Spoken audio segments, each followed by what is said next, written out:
നെല്ലുവായ് ശ്രീ ധന്വന്തരി ക്ഷേത്രത്തിലെ പ്രസിദ്ധമായ വൈകുണ്ഠ ഏകാദശി ആഘോഷിച്ചു. ആയുർവേദ സ്വരൂപനായ ധന്വന്തരി ഭഗവാനെ ദർശിക്കുവാനും ദിവ്യൌഷധമായ മുക്കിടി സേവിക്കുവാനും ആയിരങ്ങളാണ് ക്ഷേത്രത്തിലെത്തിയത്. ആയുർവേദത്തിന്റെ ദേവനാണ് ശ്രീ ധന്വന്തരി. ഭാരതത്തിലെ ധന്വന്തരി ക്ഷേത്രങ്ങളിൽ പ്രധാനപ്പെട്ട ക്ഷേത്രമായതിനാൽ കേരളത്തിനകത്തും പുറത്തുനിന്നുമായി ആയിരക്കണക്കിന് ഭക്തരാണ് ക്ഷേത്രത്തിലെത്തിയത്. പുലർച്ചെ 4-ന് ആരംഭിച്ച നിർമ്മാല്യ ദർശനത്തിന് വൻ ഭക്തജനത്തിരക്ക് അനുഭവപ്പെട്ടു. രാവിലെ 6-ന് സ്തോത്ര പഞ്ചാശിക പാരായണം, നാരായണീയ പാരായണം, 7-ന് സംഗീതാർച്ചനയും നടന്നു. 10:30-ന് പ്രഗത്ഭരായ സംഗീതജ്ഞർ പങ്കെടുത്ത പഞ്ചരത്ന കീർത്തന ആലാപനമുണ്ടായി.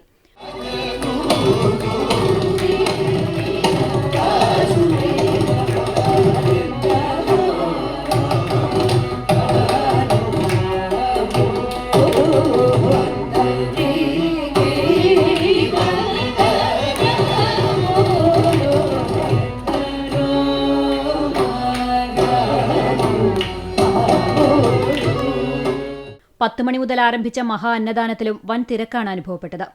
15,000-ലധികം പേർ പ്രസാദഊട്ടിൽ പങ്കെടുത്തു. ഉച്ചതിരിഞ്ഞ് 1:30-ന് പഞ്ചവാദ്യത്തിന്റെയും ഗജവീരന്മാരുടെയും അകമ്പടിയോടെ കാഴ്ചശീവേലി എഴുന്നള്ളിപ്പ് ആരംഭിച്ചു.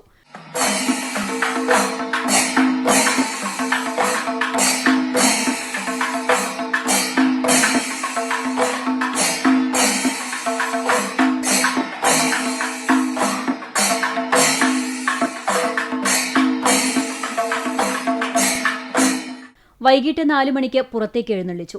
തുടർന്ന് പഞ്ചവാദ്യത്തിന്റെയും മേളത്തിന്റെയും അകമ്പടിയോടെ ഗജവീരന്മാരുടെ കൂട്ടിയെഴുന്നള്ളിപ്പ് നടന്നു. 15 ഗജവീരന്മാർ കൂട്ടിയെഴുന്നള്ളിപ്പിൽ അണിനിരന്നു. വൈകിട്ട് 6-ന് ദീപാരാധന, സ്പെഷ്യൽ നാദസ്വരം, ഭക്തിഗാനസുധയും ഉണ്ടായി. രാത്രി 10-ന് ഡബിൾ തായമ്പക, വിളക്കെഴുന്നള്ളിപ്പ് എന്നിവ നടക്കും. ബുധനാഴ്ച നടക്കുന്ന ദ്വാദശി പണം സമർപ്പണത്തോടെ ഈ വർഷത്തെ സ്വർഗവാതിൽ ഏകാദശി ചടങ്ങുകൾക്ക് സമാപനമാകും.